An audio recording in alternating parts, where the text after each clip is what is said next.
hissed within Wyatt. The Reeds knew to keep their distance from Callie. He'd made sure of it. What the fuck was Melvin doing harassing her again? "What do you mean, they won't bother me?" Callie asked as she followed him inside the house. Wyatt clenched his teeth.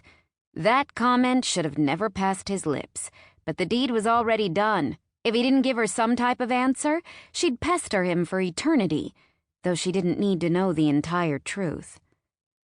"They know you don't want anything to do with them. They won't waste their time trying to recruit you," he said. She paused. "Yeah, you're right." He grabbed a bottle of water from the fridge and turned to her. It physically hurt to look at her. She was so goddamn beautiful. Her sun-kissed skin had a gold tint to it, making her long-lashed, light blue eyes stand out in her oval face. Full bring-a-man-to-his-knees lips were slightly parted as she stared at him. A tilt of her head brought her long chestnut hair falling over one shoulder in thick strands. One lock fell against her cheek, the end brushing against the corner of her mouth. The white V-neck sweater she wore was thin and molded to her breasts, while dark denim encased the lower half of her body. She barely reached his chest, but he'd learned long ago that what Callie lacked in height, she made up for in determination, spirit, and skill. As he drank, he looked his fill. He allowed himself this small violation to the rules he'd put in place for himself concerning her. With the water finished, he tossed the empty bottle into the trash. She walked past him to the dining room where a computer was set up. For a week, they'd kept their distance from each other, rarely speaking. He told himself that this was a mission like any other.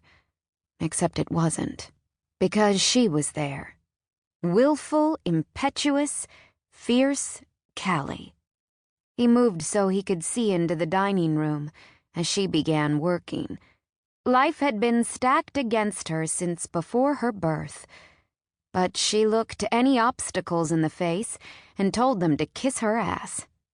Despite her family's illegal empire of fraud, identity theft, extortion, and larceny, as well as their predisposition for being alcoholics, Callie had gone her own way. He'd told his father it was foolish to hire her, because Wyatt hadn't thought she would last longer than a week. A year later, and Callie had not only come every day, but she'd worked longer and harder than most men. Over those months, Wyatt watched as his father taught her to ride and shoot. No longer did she cower. She walked with a self-confidence she'd lacked before. As much as she flourished on the ranch, however, not all was good in her life. Wyatt recalled the conversations at dinner where his youngest brother, Cullen, told him how Callie was being bullied at school by members of her large family. She never spoke of it, never complained, not once, even when Orrin asked her how things were. Wyatt wasn't the only one who began to think of Callie as more than just a ranch hand.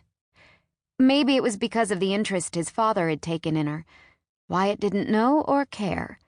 Somehow Callie had come to be important to all of them. His brothers watched over her at school, and Wyatt kept guard at the ranch. Not that the Reeds would dare venture into Loughman land.